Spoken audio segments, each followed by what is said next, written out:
E hoje a gente está aqui para comemorar o lançamento do catálogo da exposição, que já está disponível aqui na livraria do IMS, nas principais livrarias, na loja do IMS, também no site. É um catálogo que, além das imagens que estão na exposição, tem também textos da Naine Terena, do Carlos Fausto. Vou falar mais alto, assim é melhor? Mais alto. Vão me avisando, senão a gente vai ajeitando. Tem texto da Naine Terena, do Carlos Fausto, da Hora da Kalu Yaolapti e do Ailton Krenak. Então, convido vocês, além da exposição, para quem quiser saber um pouquinho mais sobre a história do Xingu, sobre o audiovisual indígena, eu convido vocês a conhecerem o catálogo. Hoje a gente tem a grande alegria de receber aqui 3 pessoas que tiveram uma participação fundamental na exposição. Takuman Kuikuro, curador da exposição, cineasta, comunicador já com 2 décadas de trajetória, uma das principais figuras, não só do cinema indígena, mas do cinema brasileiro. Yanukulá Kayabi Suyá, presidente da Associação Terra Indígena do Xingu, que foi uma grande parceira desse projeto, tanto na identificação das imagens, no diálogo com as associações, com os povos que estão retratados aqui nessas imagens. E a Maureen Biziliat, fotógrafa, certamente todos conhecem, uma pioneira no registro do Xingu, autora de livros e filmes que são fundamentais para a gente conhecer não só a história do Xingu, mas a história dos povos indígenas no Brasil. A nossa conversa é em formato muito aberto, uma conversa aberta a vocês também. Se quiserem participar, fazer perguntas a qualquer momento, é só levantar a mão, a gente vai se organizando, tem um microfone que vai circular por aí. Então, fiquem à vontade. Essa conversa vai ser gravada e vai ficar disponível posteriormente no YouTube do IMS. E eu queria começar a fazer uma pergunta para o Yanukulá, aproveitando aqui a presença dele com a gente. Yanu, a gente está Essa exposição ela foi feita ao longo de 2 anos, num cenário devastador para os direitos dos povos indígenas no Brasil, nesses últimos 2 anos, no último governo, que se encerrou agora. E a gente está vendo até hoje as consequências dessas ações, como a gente vê, por exemplo, na situação dos Yanomami. E a gente pensou essa exposição desde o início como uma colaboração, uma plataforma para a luta pelos direitos indígenas, para lembrar a importância da primeira demarcação, uma primeira grande demarcação de uma terra indígena no Brasil, que foi o Xingu. Então, eu queria te perguntar, que você falasse um pouco aqui para a gente, sobre qual é a importância de falar desse tema hoje no Brasil e como a gente pode colaborar para que essa luta pelos direitos indígenas seja cada vez mais forte na sociedade brasileira como um todo. Então, boa noite.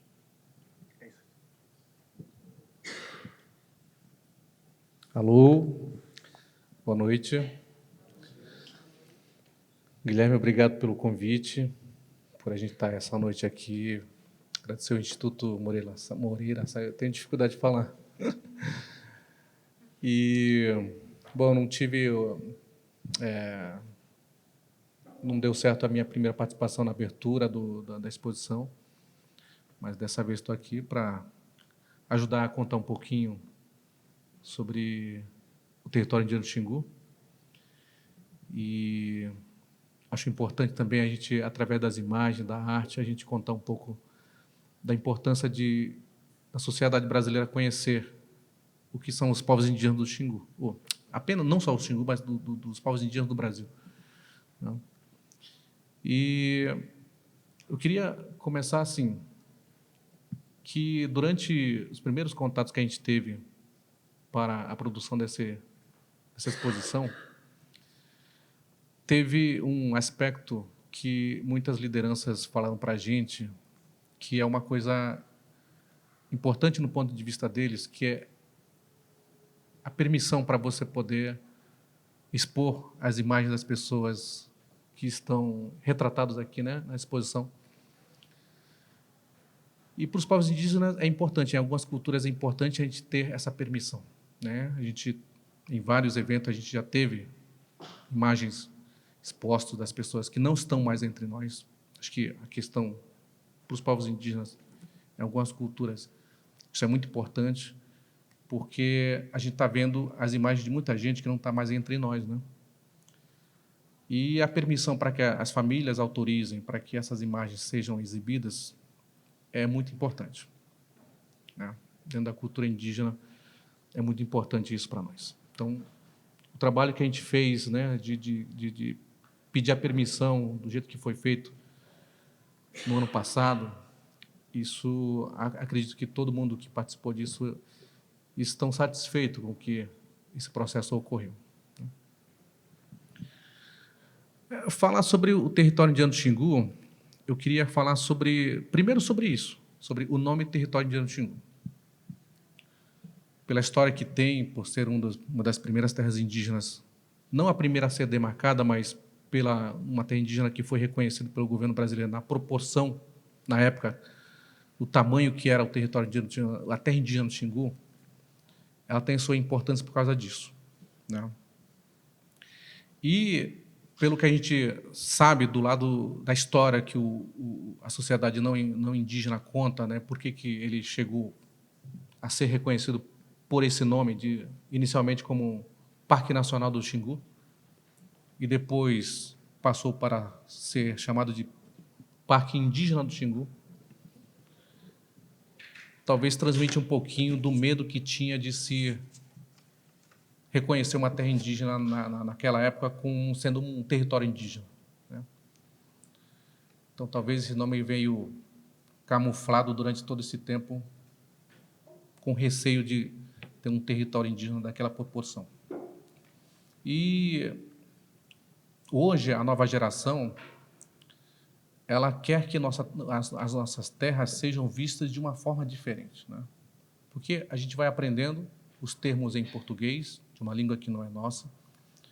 E, na medida que a gente vai conhecendo, a gente vai entendendo que alguns nomes não são apropriados para algumas coisas importantes para nós, né? Então, chamar um território que para nós é sagrado de parque é uma coisa meio que fere um pouco a dignidade de um território sagrado, né? Então, hoje, mesmo que a gente não tenha formalmente, né, reconhecido pelo governo por esse nome de território indígena Xingu, nós queremos que a nossa terra seja chamada a partir desse momento que a gente achou que não é adequado de chamar de território indígena Xingu, como está aqui na minha camiseta aqui, território indígena Xingu, porque é isso que é a nossa forma de ver a terra, né? Parque, para nós tem um outro sentido, parque de diversão, parque ecológico, parque, enfim. Bom, se eu estiver falando muito, Guilherme, você me limita aí. E, bom, eu esqueci de me apresentar, né? Sou Yaruncula Caiabi Suyá. O meu sobrenome já diz a origem que eu sou. O meu pai é do povo Caiabi e minha mãe do povo Quincede, também conhecido como Suyá. Eu sou atual presidente da Associação Terra Indígena Xingu. A gente assumiu a gestão em 2019 e a gente pegou uma fase da política e também do governo brasileiro num momento que para a nossa geração foi um momento muito obscuro, muito difícil, pelo governo que acaba de se encerrar, né? E a gente tinha consciência de que nos próximos 3 anos a gente ia ter um momento muito difícil, né? Complementado aí por uma pandemia que a gente não imaginava a proporção que ia pegar. E falar sobre o reconhecimento, a importância dos povos indígenas para a sociedade brasileira é um trabalho gigantesco, que não é a nossa geração que vai conscientizar da importância dos povos indígenas para a sociedade brasileira, né? Isso é uma tarefa, uma missão para os nossos filhos, para os nossos netos, e eu espero que, quando essa geração chegar, a gente tenha uma sociedade consciente de que os povos indígenas têm uma importância grande para a formação do povo brasileiro, né? E acho que todo mundo aqui, principalmente aqui na cidade de São Paulo, a gente tem vários termos em línguas indígenas e que muitas vezes no costume do dia a dia, a gente chama as ruas, a gente chama alguns bairros, algumas cidades por línguas indígenas, a gente não percebe que o povo indígena está presente o tempo inteiro. E, ao mesmo tempo, é discriminado, né? E eu acho que hoje, quando a pessoa pergunta para a gente qual que é a importância dos povos indígenas para a sociedade brasileira, eu acho que tem uma coisa muito confortável que a gente diz para você ter uma consciência do que a cultura indígena é importante, que é a rede para você descansar, é o seu lazer. Quem ainda não deitou numa rede para descansar está perdendo. Inclusive, se tiver uma vendendo lá embaixo, eu compro para vocês. Mas, enfim, essa é a introdução, né, a raiz da cultura indígena que está em todos os lugares que a gente, às vezes, não consegue enxergar o quanto a cultura indígena está presente, né? Mas isso não é suficiente. É por isso que nós estamos aqui hoje numa exposição que conta a história, pelo menos do território indígena do Xingu, para quem se interessa em conhecer os territórios indígenas, a cultura indígena, né? Isso é um momento, é um espaço para isso. E sejam bem-vindos para conhecer um pedaço da história do território indígena do Xingu, né? Em relação aos direitos,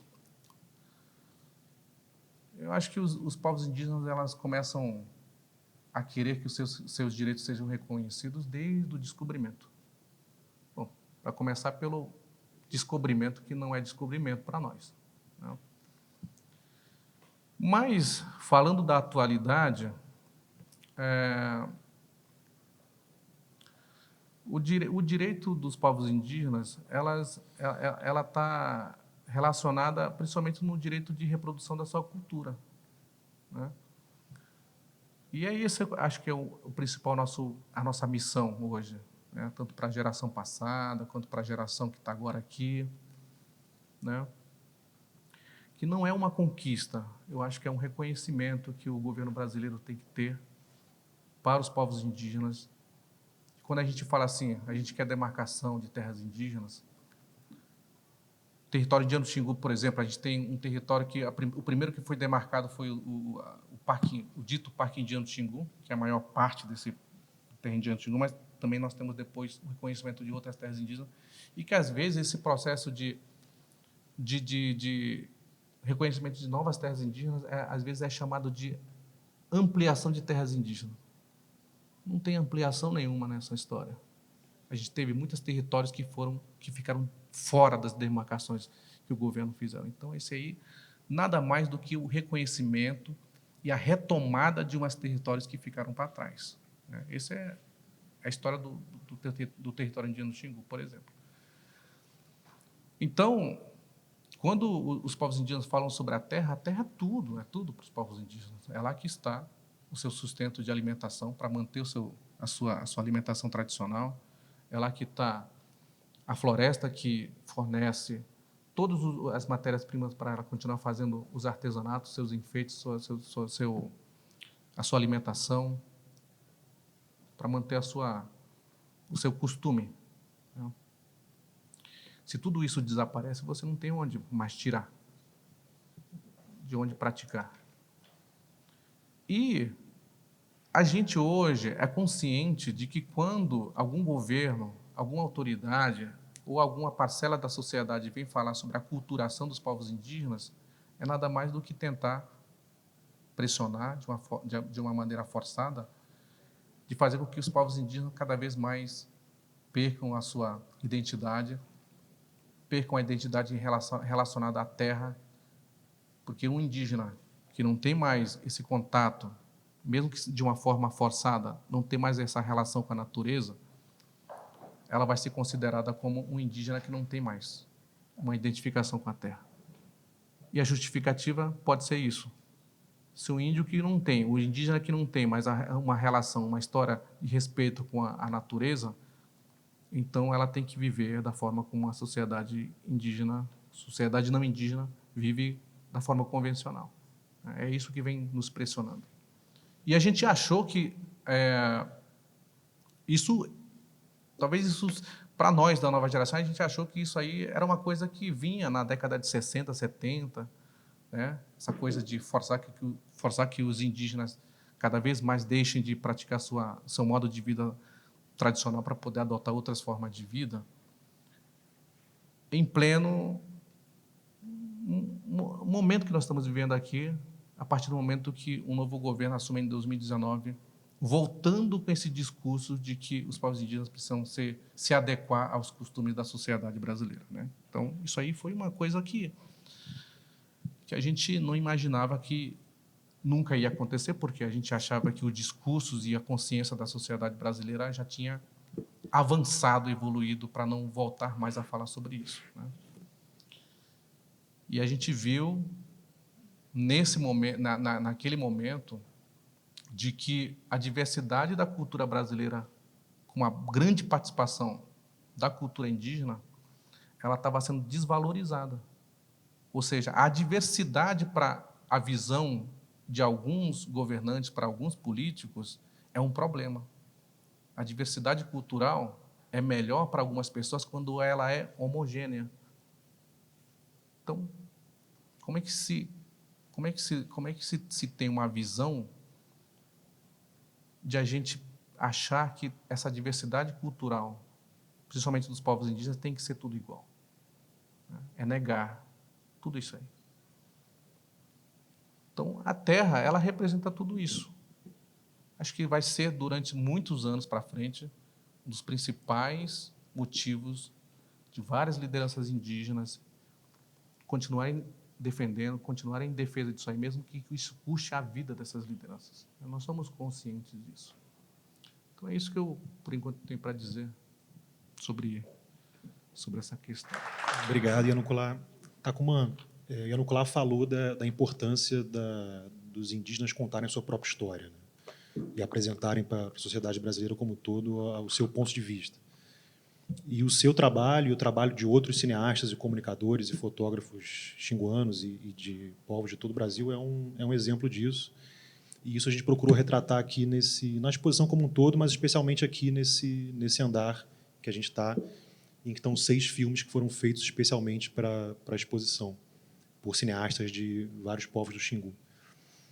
Você podia falar um pouquinho para a gente sobre a importância do audiovisual nessa luta pelos direitos e como foi esse processo aqui, essa conversa para a gente chegar nesses filmes que estão exibidos aqui na exposição? Boa noite. Então, estamos aqui de volta, né, novamente, depois da abertura, né, dessa exposição. Então, falando sobre a importância de audiovisual na comunidade indígena, não é somente no Xingu, uma coisa sempre a gente queria se tornar própria dona das nossas imagens, né? Isso que é importante dentro da comunidade, onde estamos realmente cada vez mais sendo protagonistas da própria nossa história. Sempre, antigamente não era assim, desse jeito. Como sempre eu falo assim, antigamente só não indígena que retratava povos indígenas para que eles podem mostrar do ponto de vista dos que ele fez, né? Mas hoje em dia nós estamos cada vez mais protagonistas próprias das nossas histórias, né? E através do audiovisual. E a gente teve contato com nova tecnologia, como do título da exposição.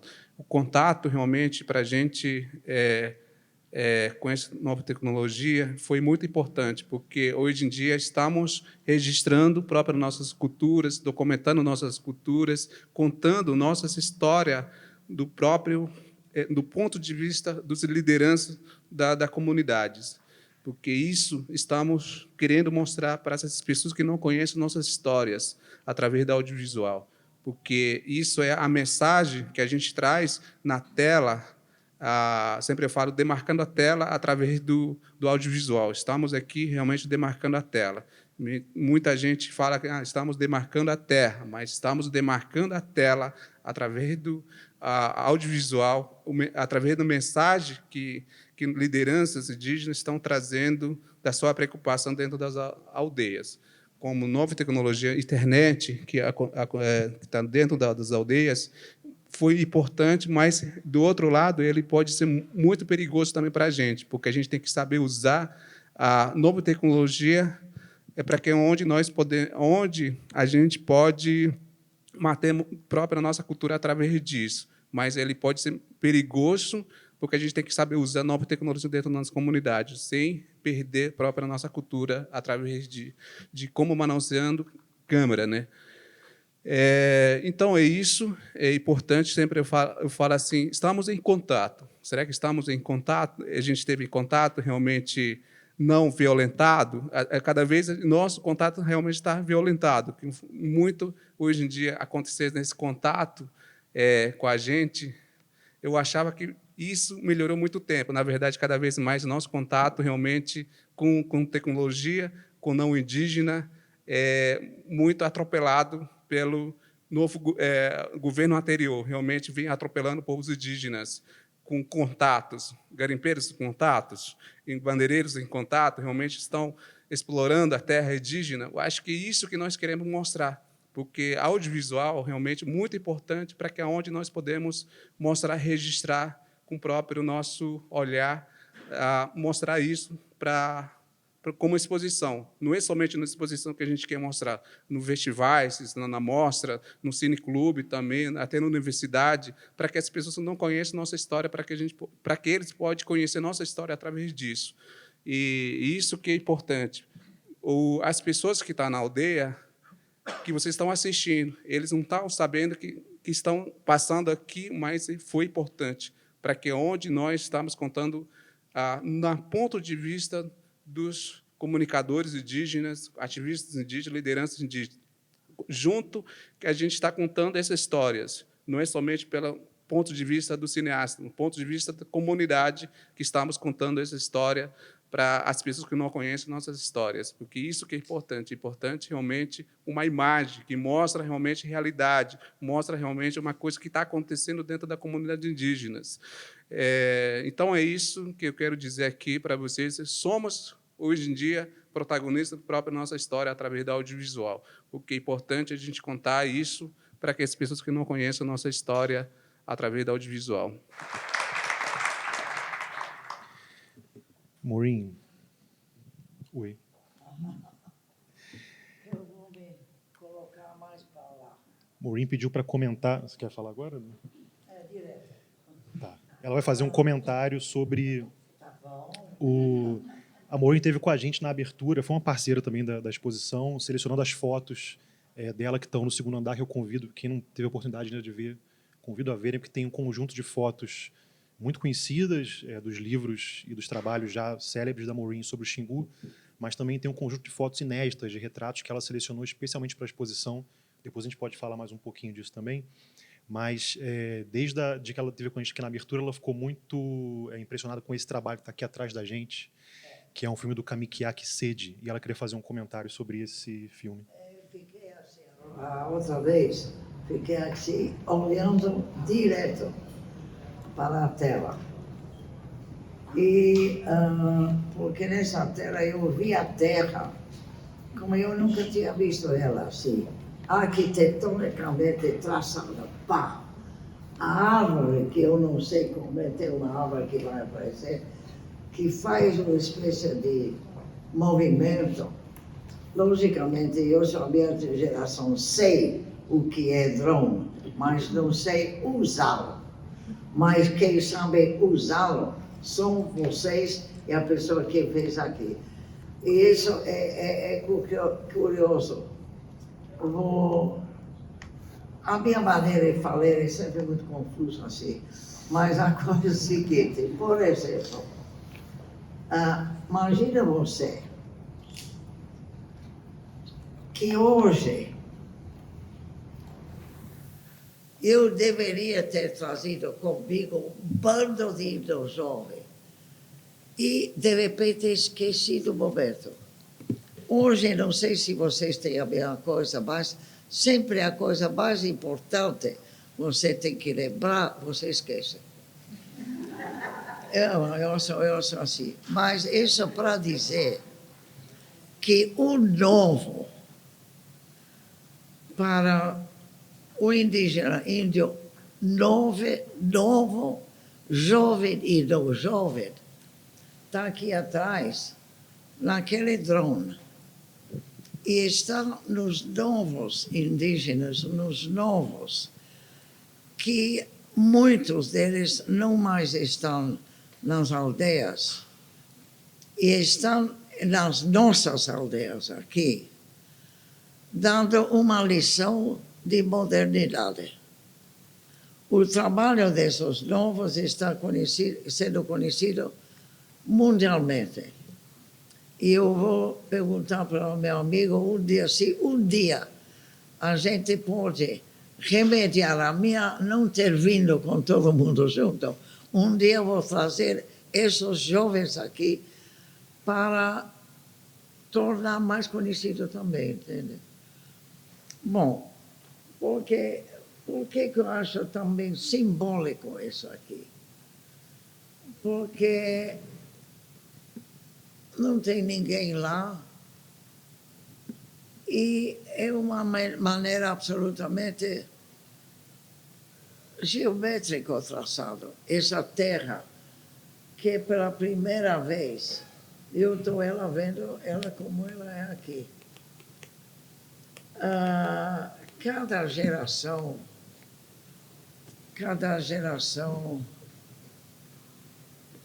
os Careles, e aquele início, como se chama o nosso amigo, dos postais, que te falamos hoje. Não. Como é? O GESCO. Todos foram visitas ao longo do tempo, não? Para mim, eu tive assim a possibilidade de, quando indo lá, poder ficar cada vez minimamente um mês. Por que não mais? Por que não mais de um mês?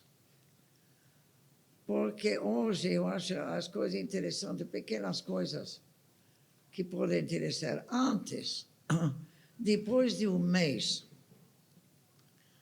eu e outra pessoa que filmava lá não sabia mais o que tinha dado certo e não dá certo.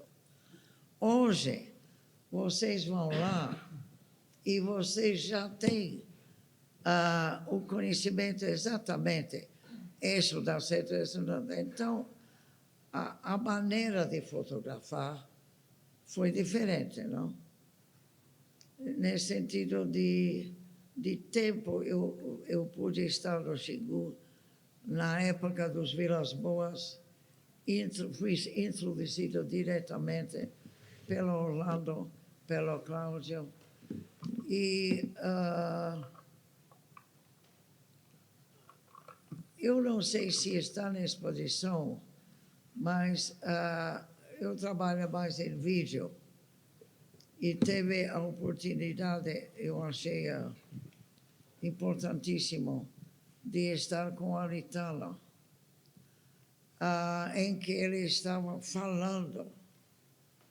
Eu acho que deve estar por aqui.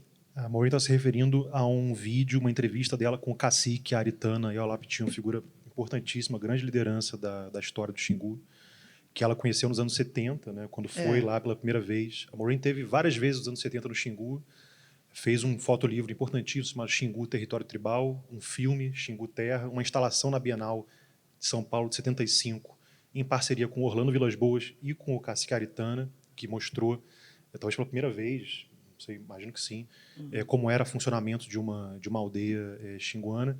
E a Maureen e a Aritana ficaram grandes amigos desde então. Infelizmente, a Aritana morreu de Covid no começo da epidemia. Foi uma das grandes lideranças que a gente perdeu por conta da epidemia, da má gestão da epidemia pelo governo. E aqui no segundo andar da exposição, junto com as fotos da Maureen, ela fez questão de que tivesse um vídeo dessa entrevista em que o Aritana fala sobre, já nos anos 2000, 2010, sobre a mudança em quem deveria tocar as coisas no Xingu. Você pode contar um pouquinho desse filme? A necessidade de poder eles por eles falar. Como isso hoje em dia já é uma coisa por ser já estabelecido. mas uns anos atrás foi uma conquista, não isso. E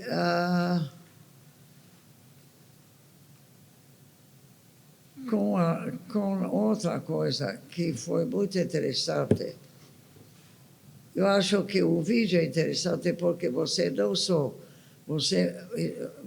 pode expressar as ideias e tal. Me lembro, eu estive lá casualmente pelo Quarup do Orlando. E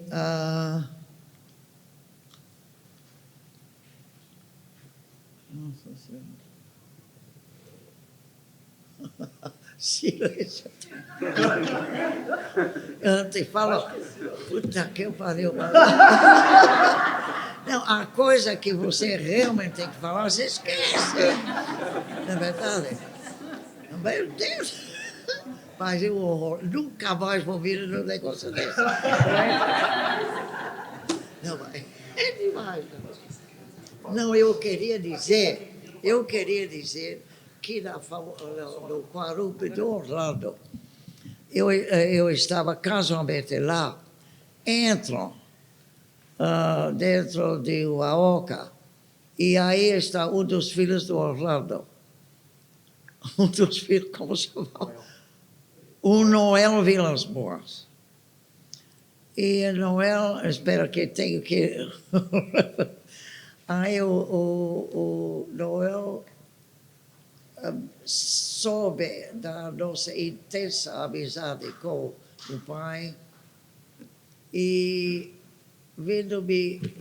chegando para ele adiantou a palavra dizendo bom morir. Eu não tenho muito mais a dizer, não tenho que dizer nem falar do trabalho do Orlando Cláudio. Mas ele fez uma menção que eu achei especialmente pertinente quando vi o Lula subindo as escadas, do jeito que ele subiu. Porque ele... Não, ele...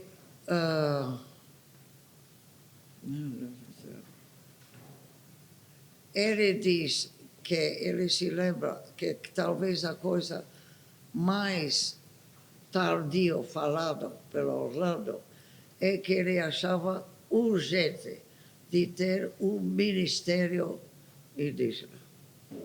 Então eu queria portar isso, grande basicamente não tinha mais lugar, mas estou falando isso porque eu acho que é interessante ver como essa ideia já foi lentamente crescendo desde aquela época.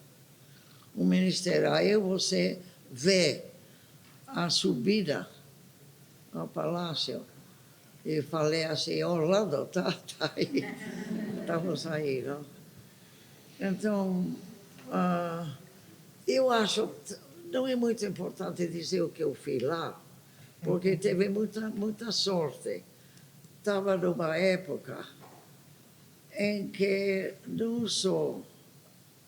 Bom, cheguei no posto um dia, nem me lembro se era de madrugada, de tarde, mas cheguei, a primeira coisa, falei, Orlando, não quero ficar aqui. Eu quero ficar aqui, quero ir para uma aldeia o mais rápido possível. Ele disse, então, bom, prepara-se, porque amanhã cedo você vai lá, que eles estão tendo uma pesca comunitária, não, deles, e você vai ficar lá, se vira, vai ficar lá. Então é muito curioso como nos primeiros encontros acontecem coisas que jamais depois você vai ver.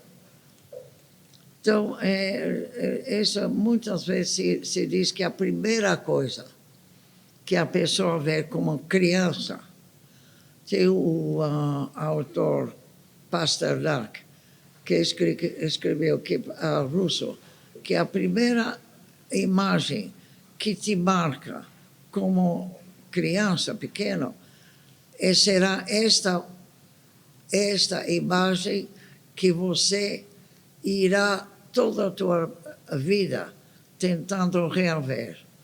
Então, esse negócio da... Cheguei lá, nunca mais vi, mas vi a primeira vez 3 coisas.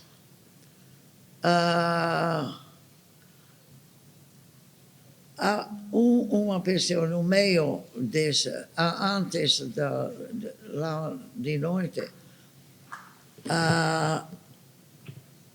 um moço fazendo assim umas espécies de ginástica, assim, ginástica para provocar a pesca vir. Nunca mais vi. A segunda que eu vi, parece pitoresco, que não, mas não é. A gente estava na rede e eu vi pela primeira e nunca mais uma onça. Escutar uma onça quando você está numa rede não é a coisa mais incrível. Nunca mais escutei uma onça.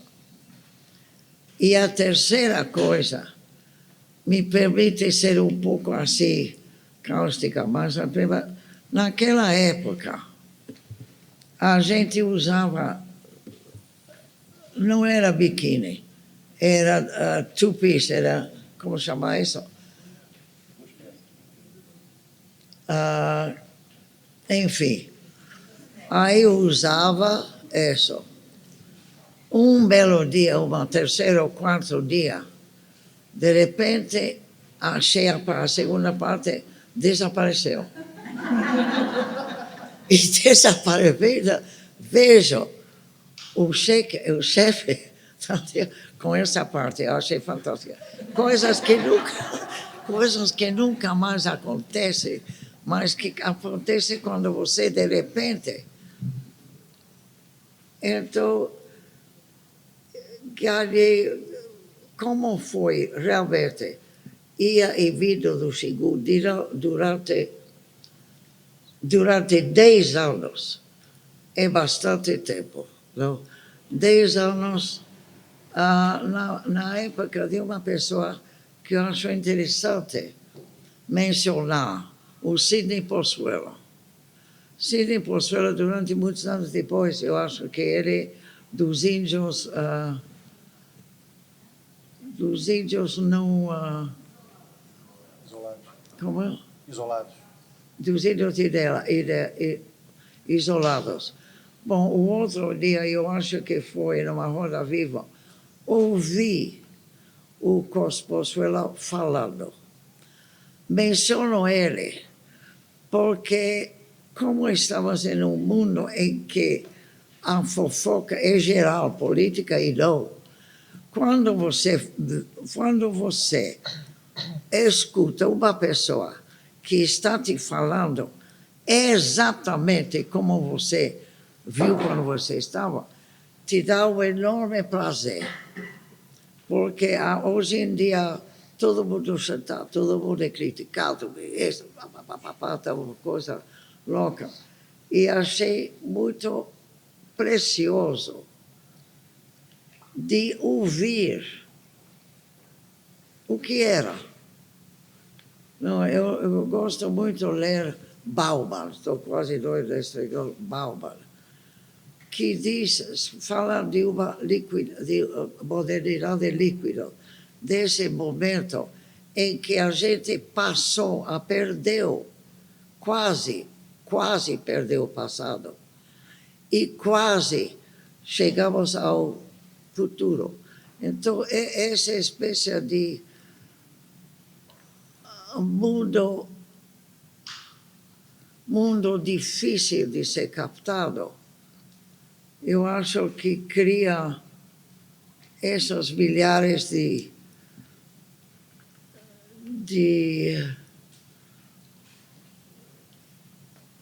tragédias entre pensamento, entre a política hoje, não?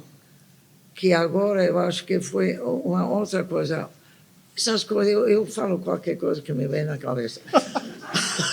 Mas coisa que eu acho importante. Por exemplo, um outro dia, a minha filha, que morou muitos anos aqui, nasceu aqui, mora na Catalunha, na Espanha, me liga de manhã cedo, assim, 4 da manhã, mãe, o que está acontecendo no Brasil? Mãe, nada. Ele disse, não, mas eu falei, não, era 8 da manhã. Eu tinha televisão, estava ligado, não tinha nada. Absolutamente nada. Falei, mamãe, como que você não está vendo? Eu falei, eu estou horas. Durante a noite inteira a gente vê e não tem nada que está passando. Bom, só para dizer a coisa seguinte, que eu acho interessante, não sei se saberei explicar por que achei interessante, mas na Europa, antes de mais absolutamente nada, estava em todas as televisões dizendo o que ninguém sabia o que realmente ia ser. Então, eu acho extremamente importante isso.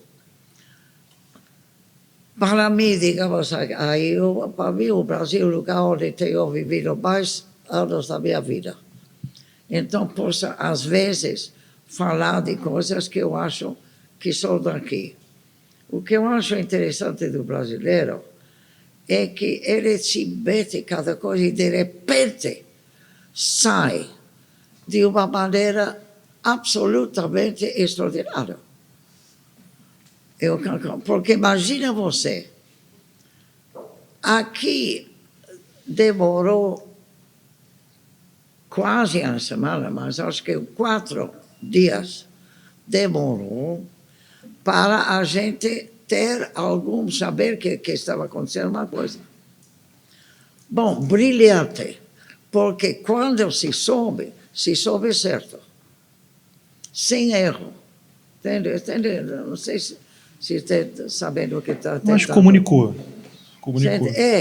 Então, quando foi dito, porque as coisas eram tão graves que tinha que ser dito sem erro, porque se você errava uma coisa e caía todo no chão. Então, aqui temos uma maneira curiosa de sair das complexidades de uma maneira muito, muito, muito brasileira, e eu acho talvez venha do latino. Eu morei na Espanha nos anos 30 e sabia-se que os maiores, como se diz em português, dos oftalmologistas eram na Espanha. Isso se dizia, os melhores, vai na Espanha que é o melhor. Então, aqui a gente está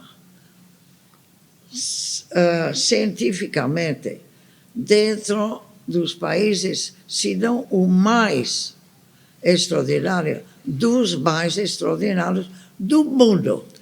Como diz meu cunhado, Pepe Escobar, se alguém conhece ele, é pai do meu filho, meu neto. Mas ele diz, nós estamos num momento em que tem que ser visto essas grandezas que aqui também tem. Não é verdade? Porque está não?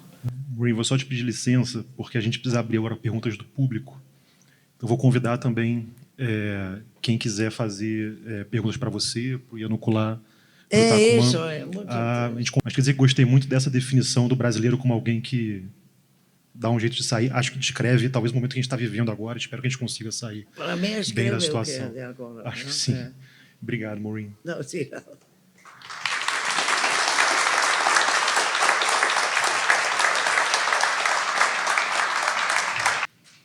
Eu não sei, eu não. Eu gostaria de saber muito como é que um não indígena, quando ela nasce e cresce dentro de uma sociedade de vocês, né? Como é que ela se vê, ou se ela se identifica com alguma missão, né? Eu não estou querendo dizer que, para nós, isso que a gente é melhor no que a gente quer. Mas eu acho que a gente cresce num mundo hoje, e a partir do momento que a gente se entende como pessoa, a gente tem muito claro na nossa cabeça qual que é a nossa missão hoje. Isso para os jovens, né, que estão agora nesse momento. A gente se vê hoje como não sei, eu acho que a gente está num constante embate, batalha, numa guerra. É num ambiente desse que a gente cresce e vive, né? Então, no momento que a gente é colocado para adentrar dentro da sociedade não indígena, para conhecer como é que é o outro lado, a gente se sente como se fosse um grupo de pessoas que está sendo colocado na linha de frente de um embate que vem. E quando você é destinado a gente é colocado numa posição que você tem que ser um intermediador ou uma ponte entre dois mundos, aí é um desafio gigante. Porque você, por outro lado, você deixa de viver uma parte da cultura indígena, mas também não vive a cultura não indígena. Você é uma pessoa que está no meio daquilo ali. E as pressões, elas vêm de dois lados, porque a sociedade não indígena, ela de alguma forma te pressiona para que você continue sendo indígena.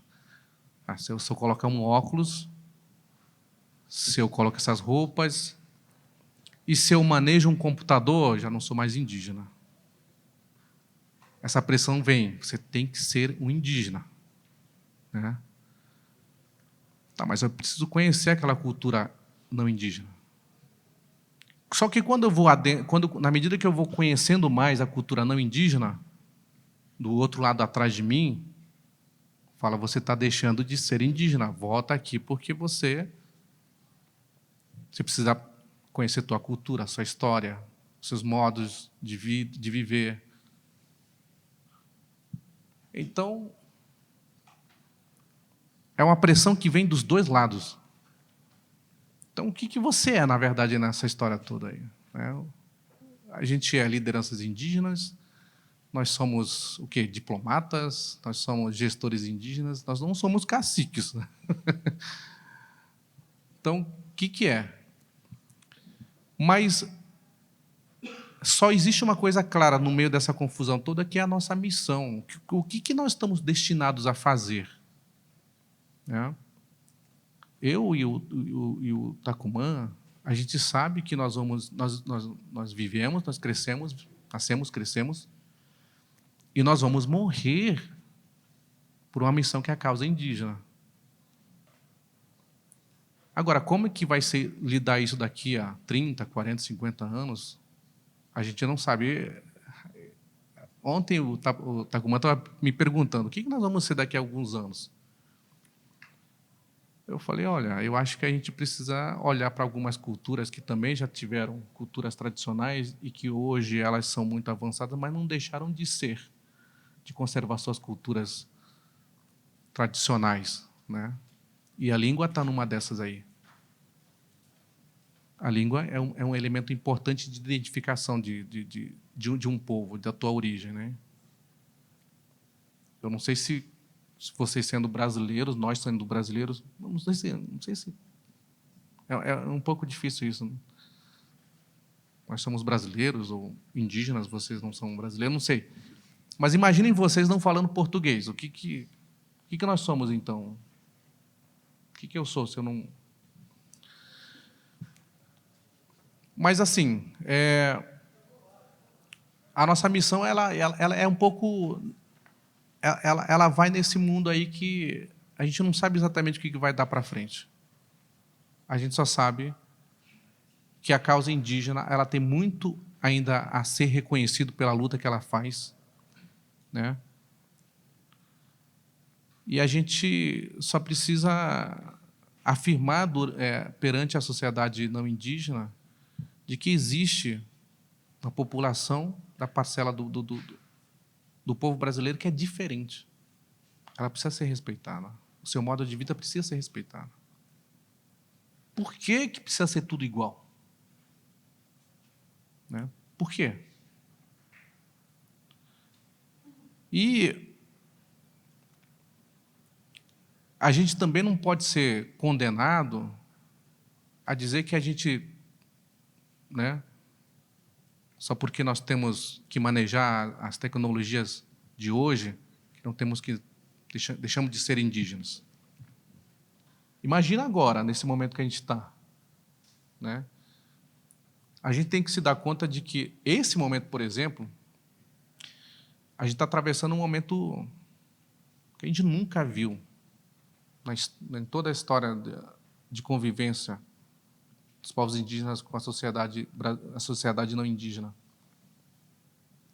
Hoje nós temos indígenas assumindo altos cargos de governos. Nós temos uma ministra indígena. Nós temos um secretário da saúde indígena. E nós temos a nossa velha FUNAI sendo presidida hoje por uma indígena. Deixamos de ser índios ou não? Deixamos de ser indígenas. Então, essa missão que a gente está falando, ela reúne toda essa bagunça que precisa ser, de alguma forma, ser encaixada durante os próximos anos, que a gente não sabe exatamente o desenho que vai ser mais para frente. Eu só afirmo novamente de que a nossa relação com a terra não pode mudar. Hoje, quando a gente fala assim, mas o que é, né? De acordo com nossos ensinamentos dos nossos anciões, o que para nós é ser indígena? Eu acho que é uma filosofia de vida. Porque a partir do momento que o indígena não respeitar mais os elementos da natureza, está quebrado o vínculo. Porque você vai passar a desmatar, a poluir o rio, a envenenar o solo. Você vai matar qualquer animal sem ter a consciência de que aquele ser também tem vida e que ele tem um espírito. Aí a gente vai estar quebrando esse laço da natureza do que o indígena é. Né? E acho que o futuro não pode ser desse jeito. A nossa essência deve prevalecer, mesmo que a gente passe a usar computadores, celulares, que a gente tenha doutores, mas essa essência de respeito com a natureza, ela não pode. Acho que é a maior luta, a nossa missão é esse desafio aí, está colocado, né? Ele talvez estava colocando. A dificuldade está em como se posicionar. Eu acho em como se posicionar. Porque você diz, não, é claro que é eles por eles. Mas se está tão rígido, sem que está aberto, então a fotografia como imagem do presente e do passado não vai existir mais. Então, essa espontaneidade, então, essa é uma questão.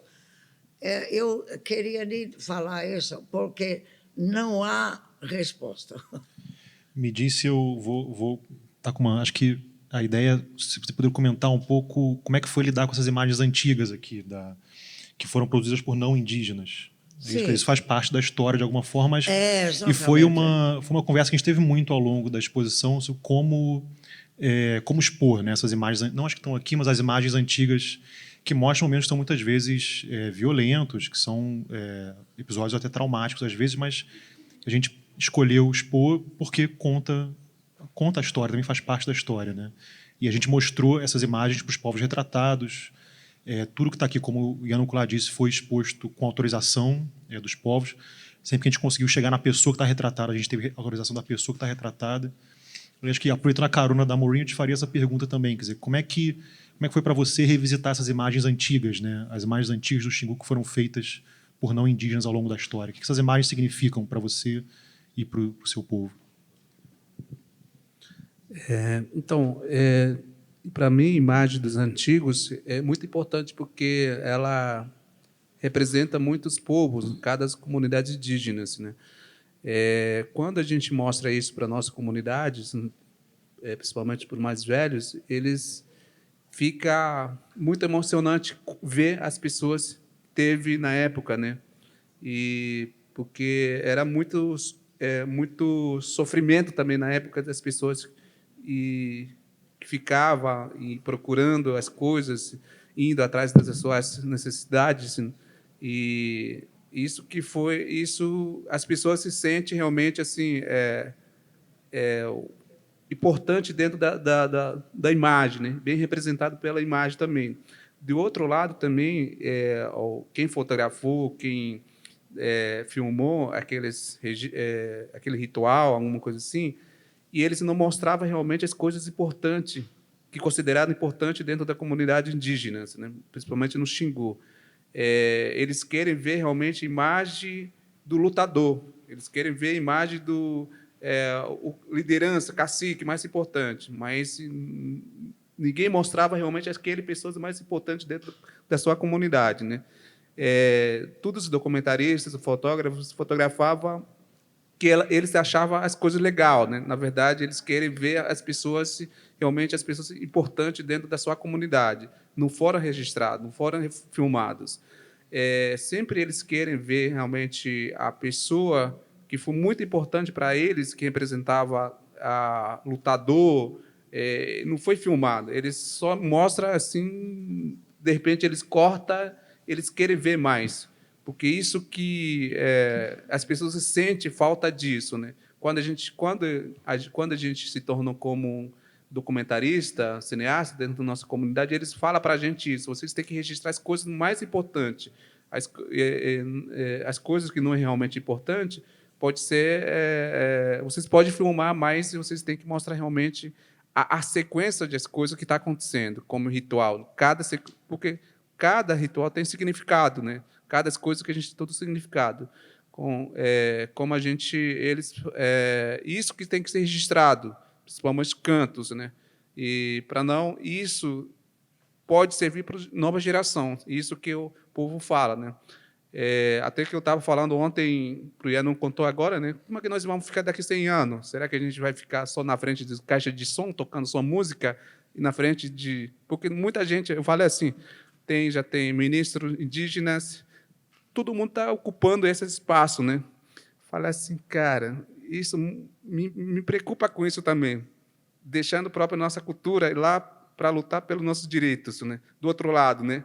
Do outro lado, ele pode ser perigoso para a gente, porque todo mundo querendo ocupar esses espaços e deixando suas aldeias, deixando suas culturas, suas crenças, sei lá, alguma coisa assim, né? Porque fiquei falando assim, será que daqui 100 anos a gente vai ter nosso ritual ou vai ser somente só registrado?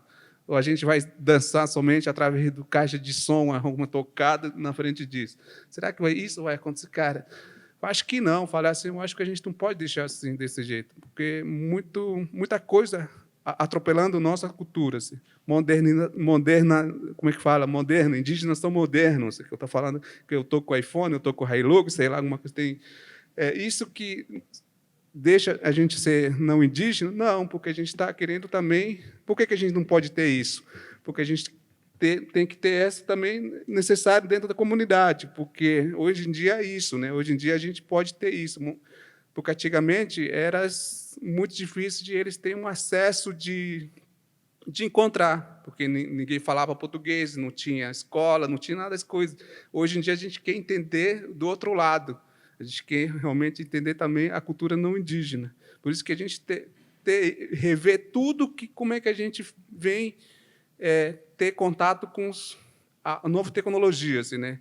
Com imagem, vendo as imagens, nossa, como é que pode essa curiosidade dos povos vendo uma câmera, vendo as coisas. Cara, como é que pode isso? E hoje em dia estamos registrando. Hoje em dia estamos aqui registrando todas as pessoas que a gente documentou, na verdade, lá na aldeia. As pessoas também morreram, deixaram conhecimento deles com a gente.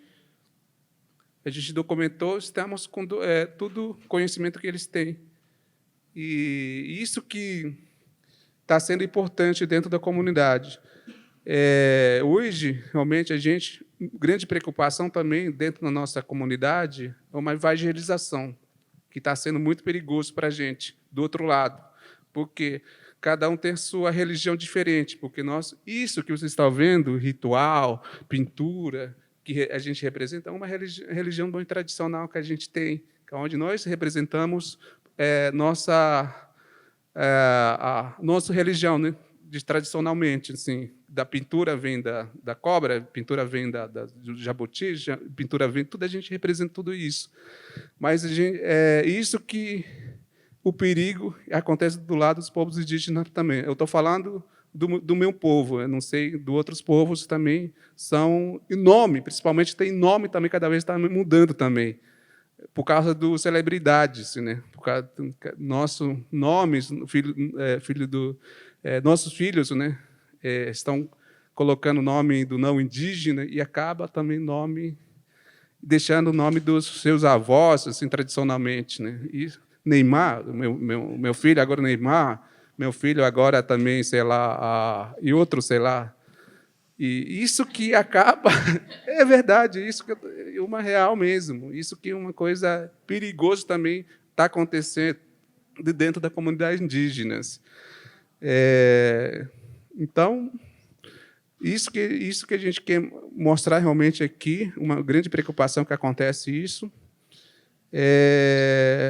Por enquanto, estamos realmente lutando para que isso não aconteça dentro da nossa terra, a não ficar praticando esse perigo que chega nas comunidades indígenas, principalmente de evangelização dentro da comunidade, né?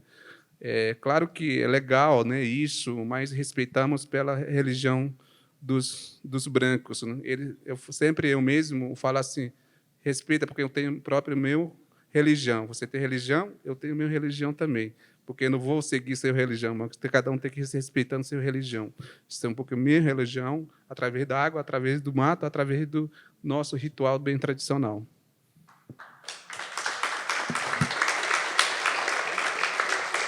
Olá, meu nome é Simone, eu sou artista plástica. Eu tenho projetos junto com os índios Runicuins, um projeto que nós criamos juntos, eu e lideranças Runicuins do rio Humaitá, no Acre. O projeto chama-se Maloca, Escola e Floresta, e, se houver oportunidade, até gostaria muito de te apresentar, a sua opinião importa muito. E o que eu vejo, assim, eu conheço algumas aldeias ao longo do rio Humaitá, principalmente tem uma que é muito isolada, então essa já está, assim, ao meu ver, ainda tem mais chance de resistir ao poder nefasto dos brancos, que estão chegando de todas as formas. E tem uma outra aldeia, que foi a primeira que eu fui, que é só a 20 quilômetros de Tarauacá, que tem uma escola normal lá de currículo brasileiro.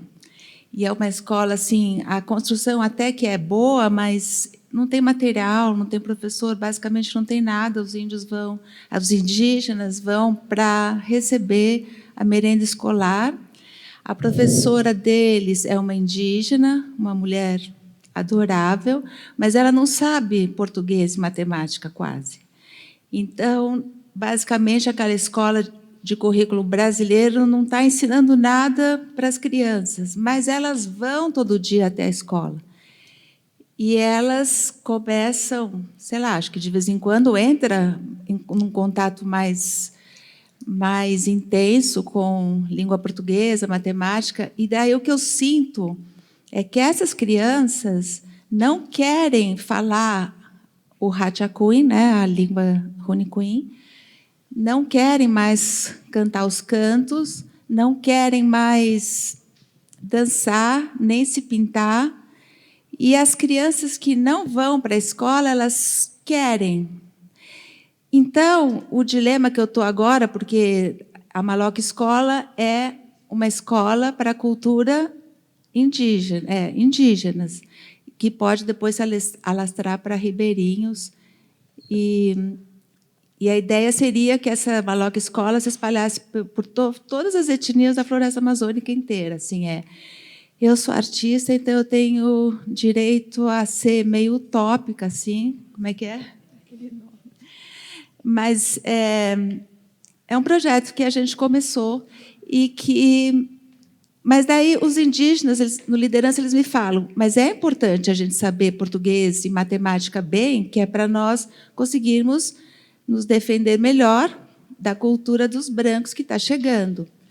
Mas também é muito importante a gente fazer formação de professores da língua Hatchakuin para eles poderem ensinar as crianças, para nós não perdermos, principalmente a língua, eu vejo, pela minha experiência, que é muito importante mesmo. Um povo não pode perder sua língua. Mas todo o resto também é muito importante. Então, a pergunta é, vocês dois, né, se quiserem responder, a escola de currículo brasileiro normal, ela apaga a cultura indígena? E como resolver esse problema? Já faz muitos anos que, acredito que não só no Xingu, mas existe uma luta para que as escolas indígenas sejam diferenciadas, né? Há muito tempo existe essa tentativa de que o sistema do governo reconheça que a educação indígena tem que ser diferente, né? Que respeite a agenda cultural das aldeias, alfabetização na língua materna.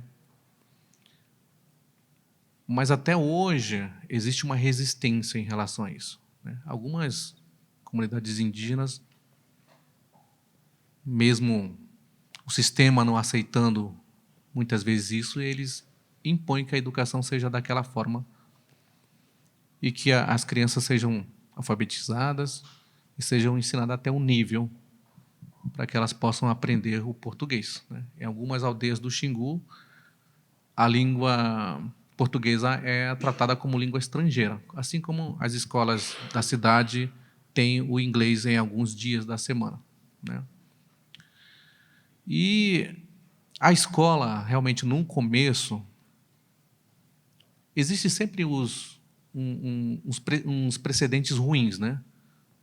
Os primeiros jovens que aprenderam a ler e escrever, por alguns erros, ela acaba transmitindo para os mais velhos de que a escola ensina coisas ruins, né?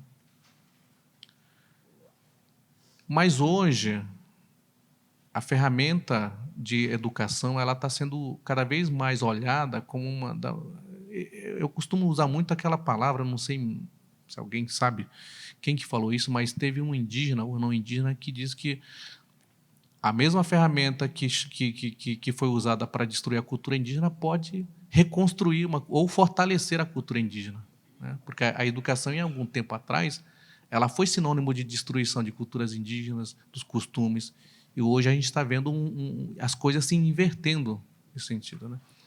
E uma das coisas que a gente percebe que ela está vindo, introduzindo nas escolas, de que é preciso valorizar os costumes tradicionais, é quando você começa a ver que existe uma disputa saudável quando existe um intercâmbio entre os povos indígenas, né? Então, se você coloca, bom, começando lá pelo território indiano do Xingu, onde você tem 16 povos indígenas que habitam lá dentro, mas que muitas vezes não se conhecem direito.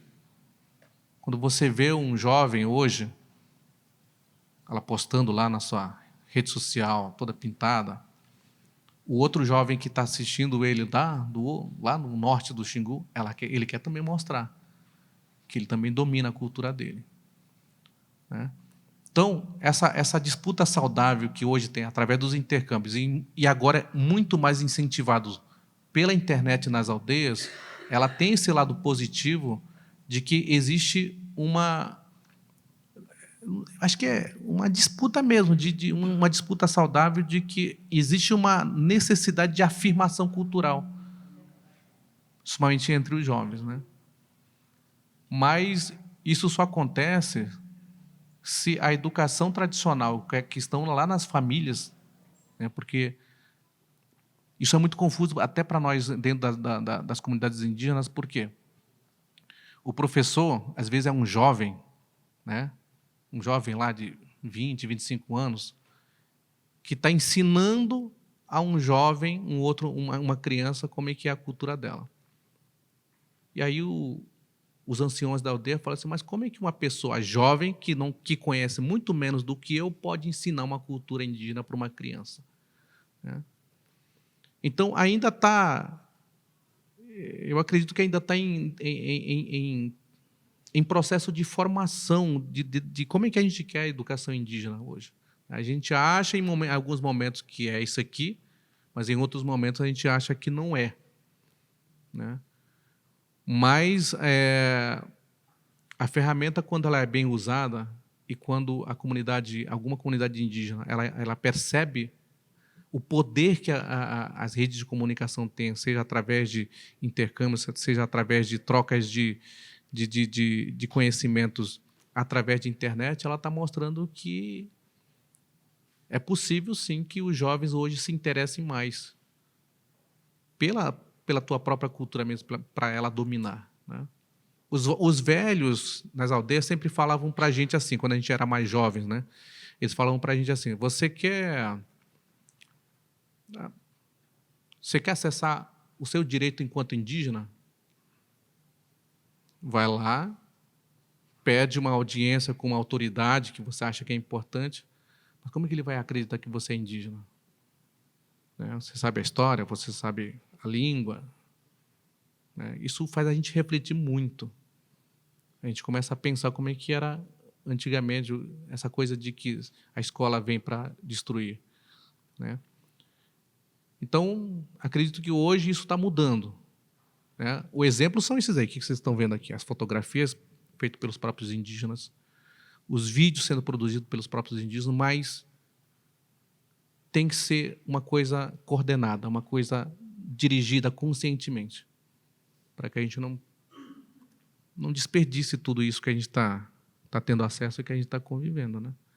Então, a educação, acho que ela é um processo desafiador para todo mundo, tanto para os indígenas quanto para não indígenas, né?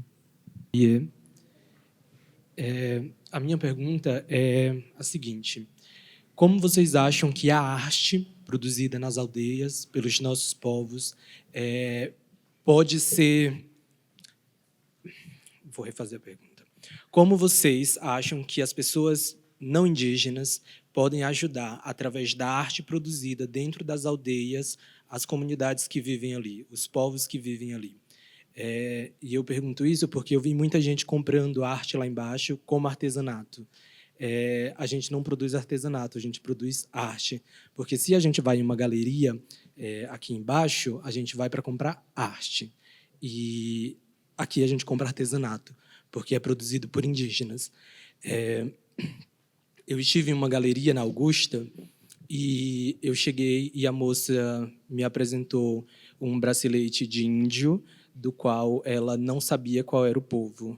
E é complicado, né? Porque você está pegando um trabalho de um indígena, é um trabalho que levou tempo, que tem toda uma questão espiritual em cima, porque os nossos grafismos têm simbologias e eles são ligados à nossa espiritualidade, e isso é desrespeitado. Isso é colocado como algo que é negociado, vendido, e é algo que não tem preço. Eu me pinto para me fortalecer, eu uso acessórios, como dizem as pessoas aqui, para inúmeras questões, além da questão estética. Eu acho que a questão estética é o último ponto em que a gente usa isso. Então, aqui é um espaço onde tem muita gente não indígena, e é um espaço que não é acessado por todo mundo, por inúmeras questões, e principalmente a questão financeira. A gente tem muitos parentes em situação urbana morando em São Paulo que vendem arte e que não são conhecidas, e quando a gente sai daqui, a galera branca vai ali embaixo, numa galeria, comprar um artesanato de um índio, por um valor superfaturado, que não agrega valor ao trabalho feito dentro das comunidades. Eu tenho uma esposa, eu tenho a minha esposa.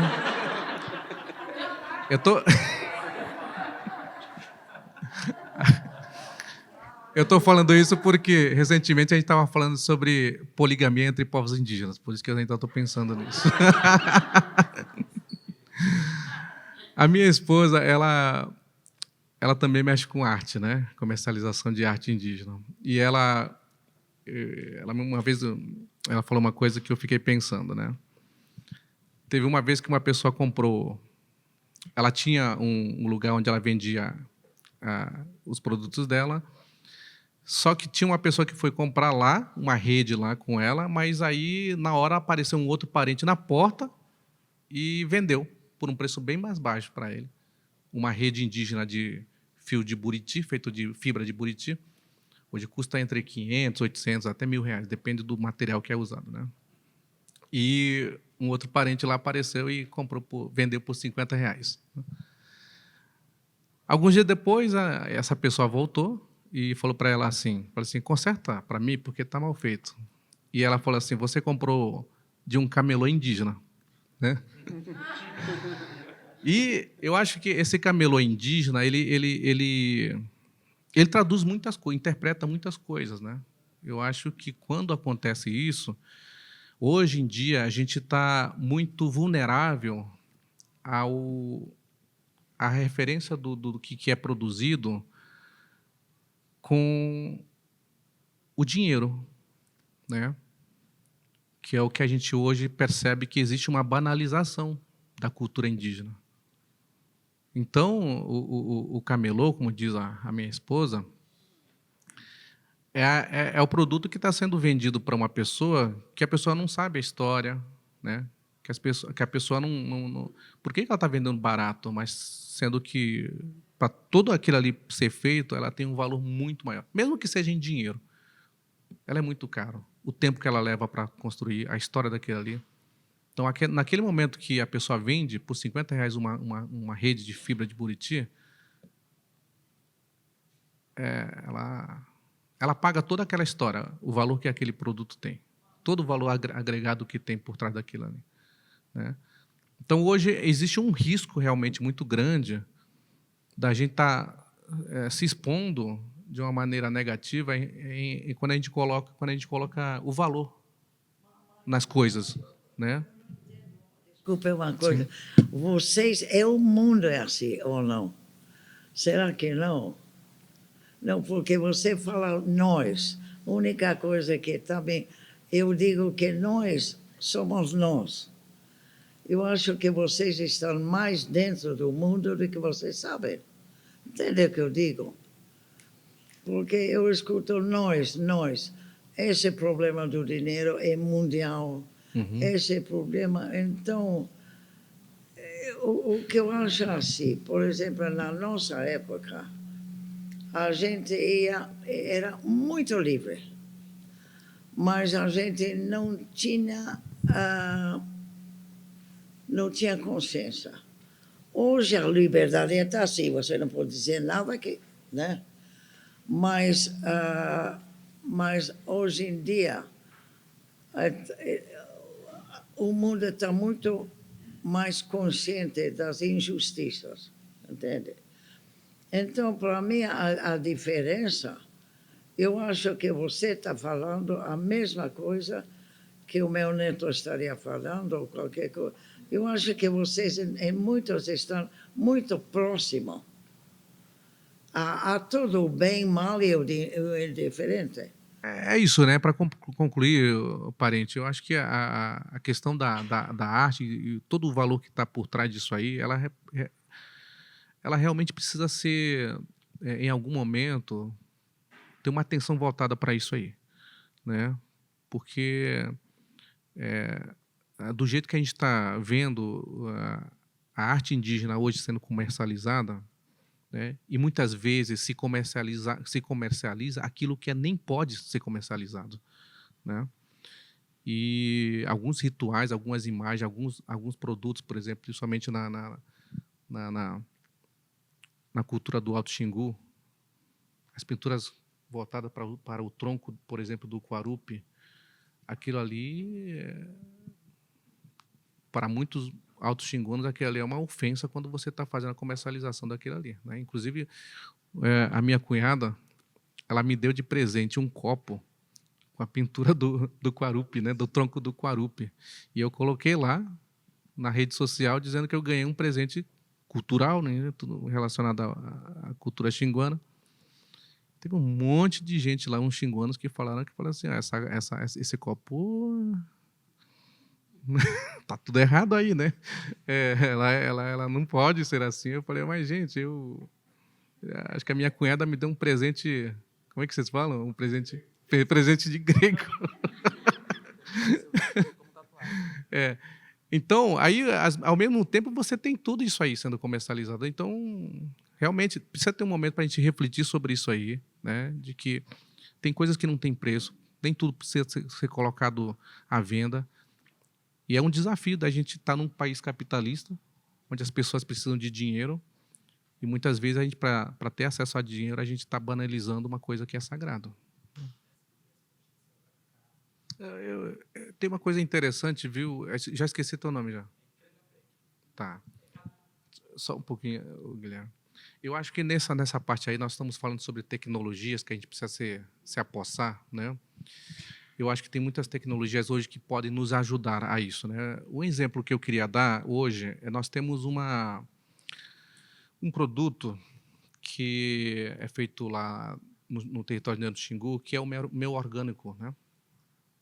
A gente, para a gente poder colocar esse produto dentro do mercado, nós sofremos de tudo que é tipo de discriminação, preconceito, né? Preconceito que tem pelos povos indígenas se estende aos produtos indígenas também. Como é que a gente vence isso? Tivemos que provar, com muito desgaste, de que o produto indígena ele tem a mesma qualidade ou até melhor do que muitos produtos que não são indígenas, né? Tivemos que provar que o produto era orgânico, com a certificação, caríssimos, que a gente não tinha poucas condições de pagar aquilo ali. Tivemos que ter autorizações do governo para que ela possa ser comercializada de forma correta. E faltava uma informação. Quando o produto vai lá para as prateleiras das lojas, do supermercado, a pessoa que está comprando, ela pode ver lá o rótulo, mas o rótulo ela não diz o que é aquilo ali. Quem que está por trás disso aí? Quem que produz? Né? E a gente começou a trabalhar, né, através de um sistema que hoje, acho que alguns de vocês devem conhecer, que é a leitura de rastreamento, né? No caso nosso lá, como é que é, André? Origem Brasil, que é um projeto bastante interessante que está aí, que a gente está experimentando esse mecanismo de uma leitura através de QR Code que qualquer um que tem o aparelho, né, de telefone, de celular, ela pode fazer uma leitura e rastrear de onde vem aquele produto, qual é o nome do produtor daquele, de qual comunidade que vem. E isso está sendo discutido numa dimensão que precisa se espalhar para o resto do Brasil. Porque isso traz uma outra resposta para uma parte da sociedade brasileira que onde tem floresta não tem gente, que onde tem floresta não se produz nada, né? Então, essas ferramentas ajudam a gente a mostrar que onde tem floresta tem economia também, que tem produção, né? Que não é a produção de derrubar a floresta para poder plantar só, ganhar dinheiro apenas com a plantação, mas existe a produção sustentável e povos que estão lá debaixo das florestas, que ninguém vê, mas que estão trabalhando também. Então, acho que essas ferramentas que podem, no futuro a partir de agora, ajudar a gente a dizer qual que é a importância dos nossos produtos, né? Queria agradecer a Vânia e a Karina, as intérpretes de Libras, que estiveram aqui com a gente. Muito obrigado.